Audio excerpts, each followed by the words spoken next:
Now that you know all about the axon and how it has an action potential, let's look at the receptive segment, the dendrites and cell body.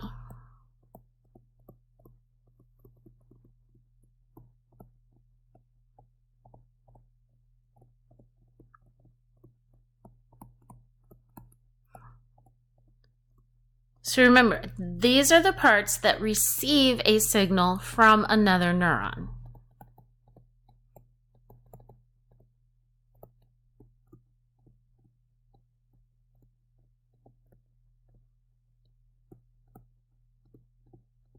And that signal is in the form of neurotransmitter.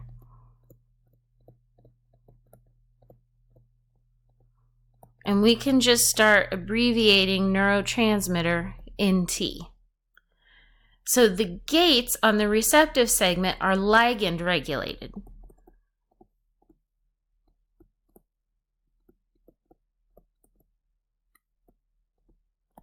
So remember, that means that they open when neurotransmitter binds.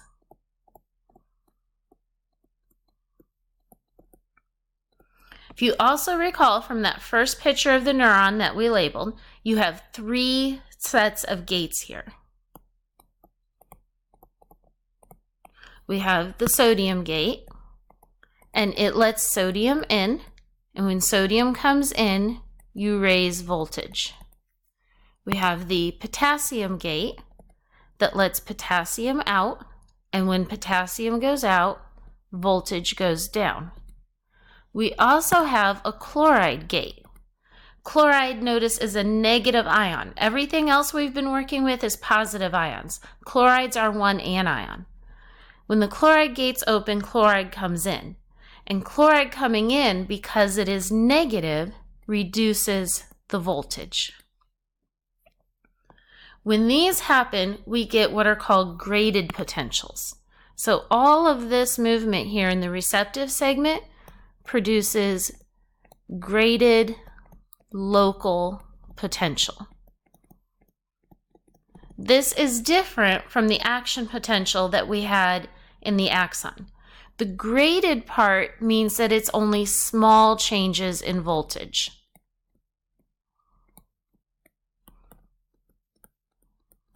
Remember, with the action potential, we went from negative 75 to positive 30. Here, we're only going to change a few points. And local means that the change stays there in the receptive segment. It's not spreading down the whole length of the neuron. So an action potential is not local, it spreads. Graded potentials that are local do not spread.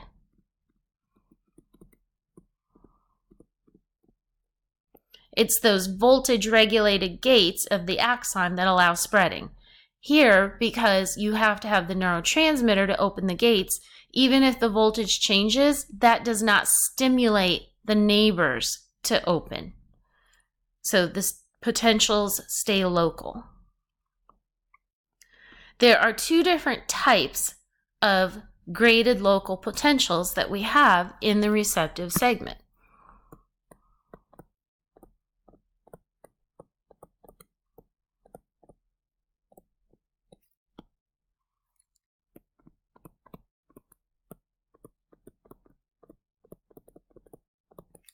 Those are EPSP and IPSP.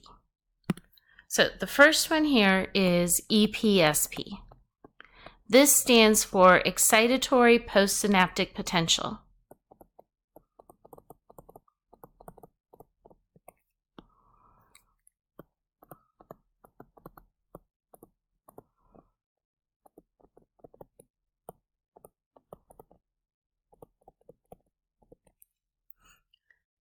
These are the ones that raise voltage. And if you raise voltage, you are encouraging an action potential to occur.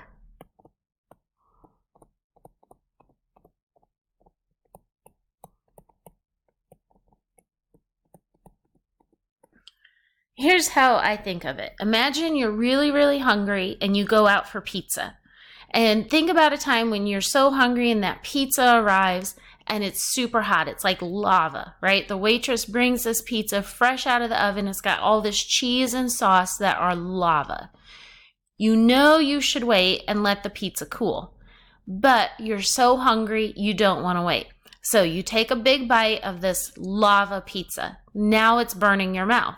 Now you have to decide. Do you just chew the pizza up normally and suffer through the pain? Or do you do that thing where you look like a fool and you like try to pull air in and out of your mouth without spitting the pizza out and cool the pizza off while it's in your mouth? And you look kind of like a monkey while you're doing it, but at least it relieves the pain. So you have to pick one or the other. Part of you wants to pull the air in and out of your mouth and not care that you look like a monkey and you're making a fool of yourself. And part of you wants to just suffer through the pain and chew the pizza up and swallow it. That's how it is with your neurons. Notice the receptive segment here. It is getting signals from several other neurons.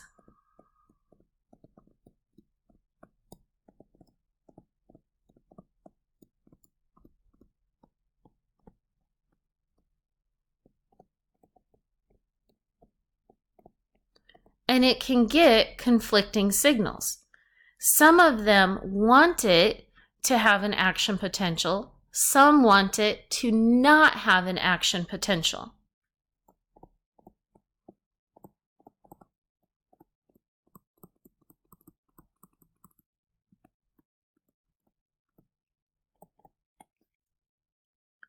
So just like part of you wants to just chew the pizza up, part of you wants to pull air in and out of your mouth like a monkey and cool it off. You get conflicting signals.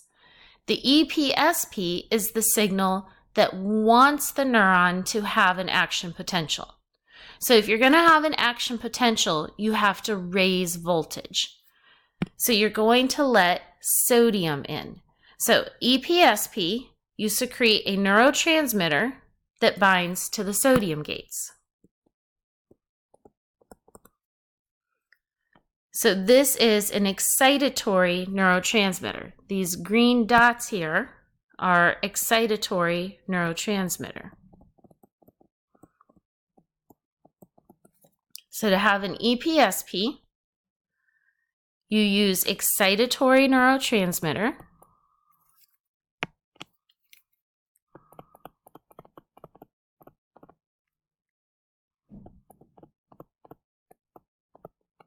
It binds to the sodium gates.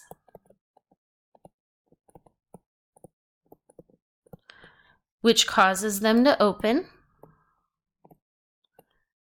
Sodium comes in and voltage goes up. Notice here on the graph, here's our -75, here's -55.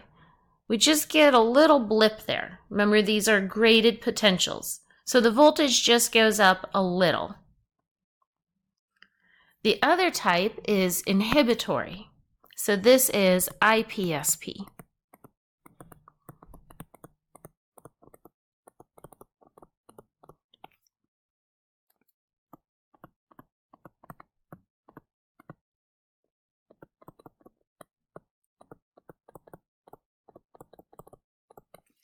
This is when you do not want an action potential to occur.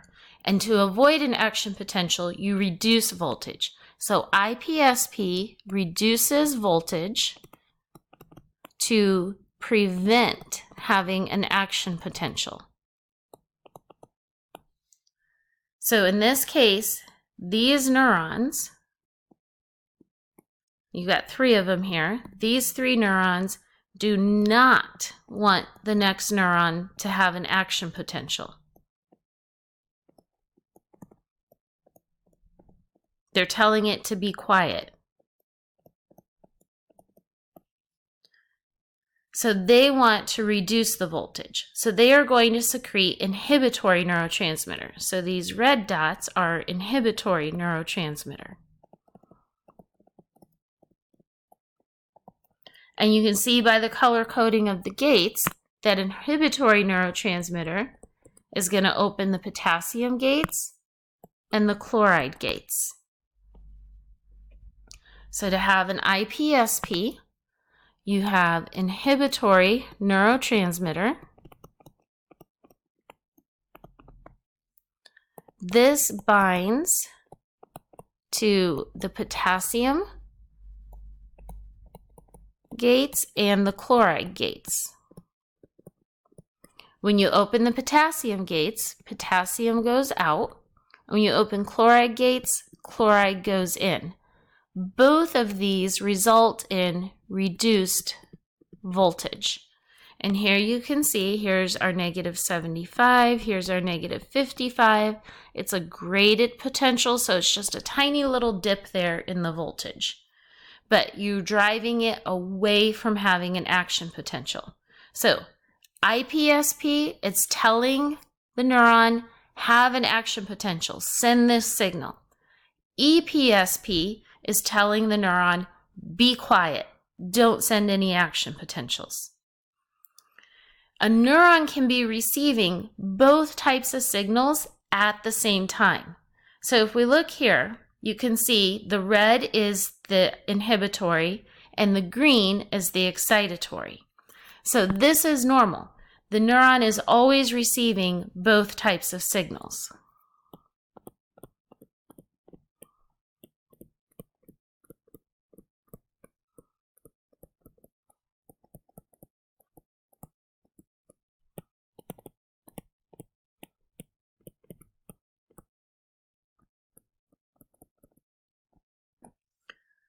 So this is where the hillock comes in. Remember, we had the hillock is the initial segment. It's what decides which way to go.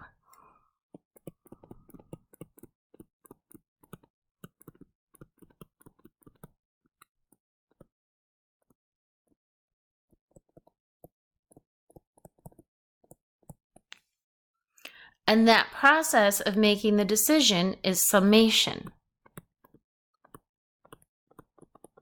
So think of sum is when you add numbers up. The hillock is basically adding up all those local potentials.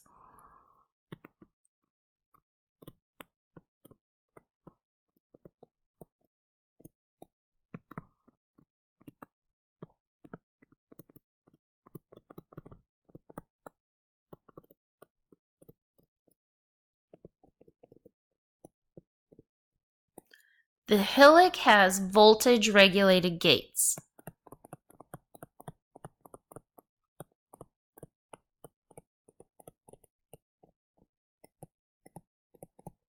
And remember, voltage regulated gates open if you can reach at least -55. -55 is your threshold.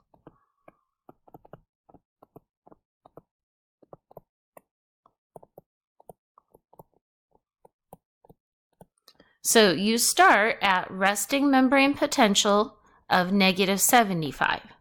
Then you have your IPSPs and your EPSPs. So you can see here you have, this one would be an EPSP. Here's another EPSP. Here's an EPSP. Here's your eyes, where the voltage is going down. The hillock adds all those up. So you start at -75.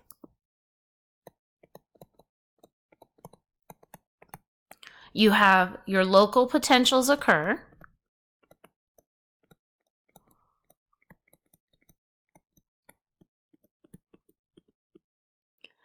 The EPSPs raise the voltage.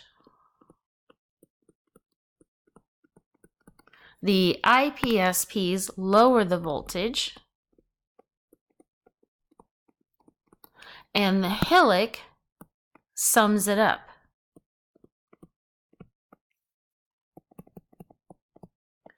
If you can raise it by at least 20 points, then you will open the gates in the hillock and have an action potential.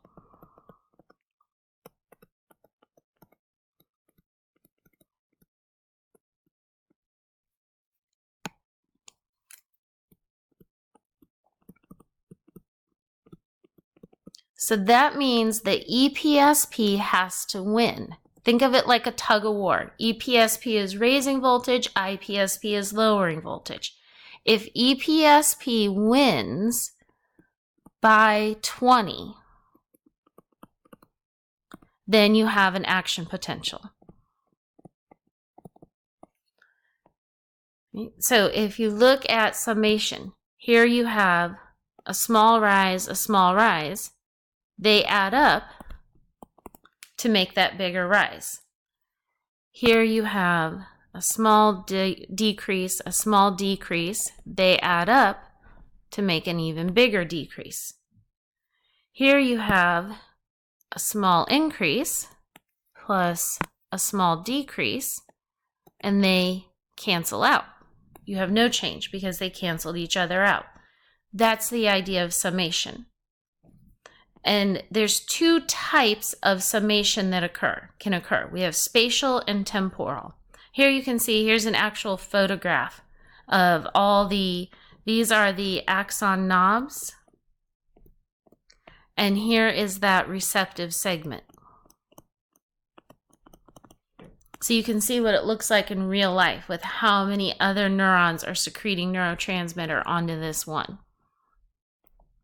So summation comes in two types, spatial and temporal. Spatial summation, where basically each neuron gets one vote. So you can see here, you have all these neurons. Some of them are doing the red inhibitory, some are doing the green excitatory, and they're each getting one vote.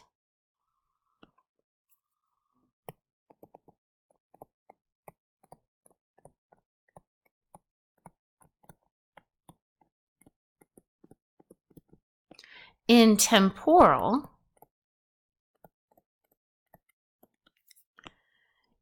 some neurons get to vote more than once. So you can see here, you have the two rises.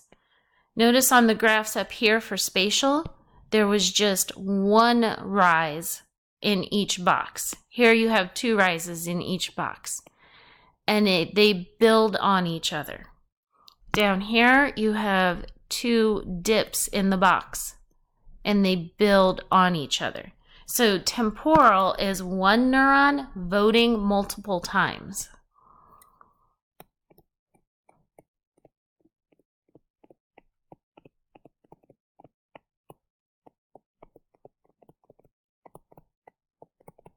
I kind of think of this like nagging. You have one neuron that gets its way because it just keeps nagging or whining. It keeps secreting its neurotransmitter over and over. Okay, so if you can get the voltage of the receptive segment up to at least negative 55, then your voltage gates here in the hillock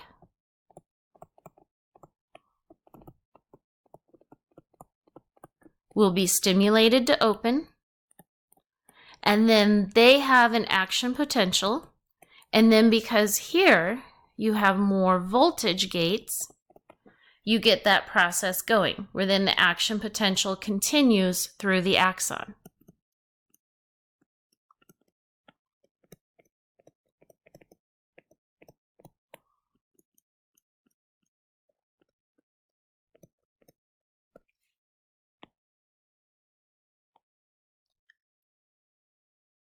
One more topic in this video is to give you a couple of real-life examples of how we can manipulate the neurons to do what we want.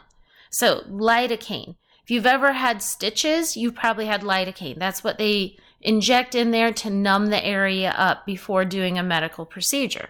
So the whole idea of lidocaine is that it stops you from feeling the pain.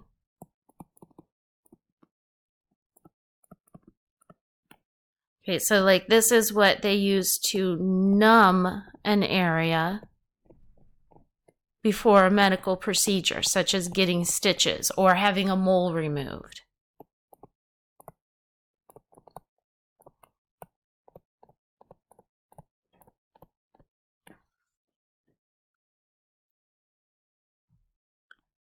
So the pain still occurs, but you are not aware of the pain because your neurons can't tell your brain.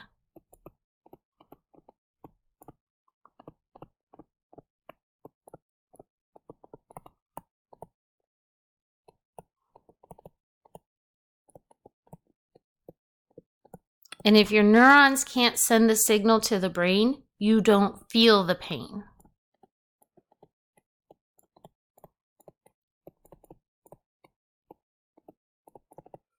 So lidocaine works by blocking the sodium gates.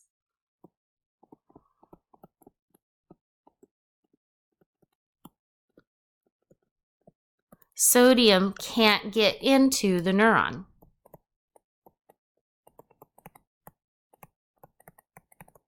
And if sodium can't get in, you can't raise the voltage. So you can't have an action potential. So here we have a medicine that works by blocking one of these gates. Lidocaine blocks your sodium gates. Sodium can't get in, you can't raise the voltage, no action potential. There's still damage and pain occurring at that body part, but you can't feel it. The other one is anesthesia.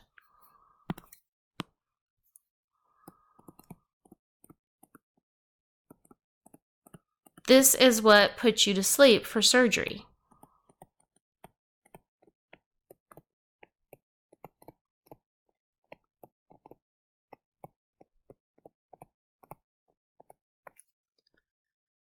So again, you want to stop the neurons from being able to signal. This works by opening the chloride gates.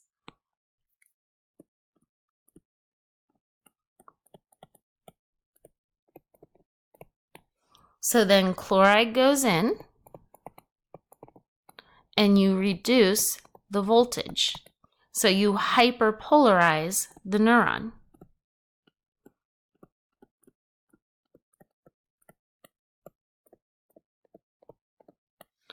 So now because it's hyperpolarized, you're not going to reach that negative 55 and have an action potential. So you drive the neuron away from negative 55.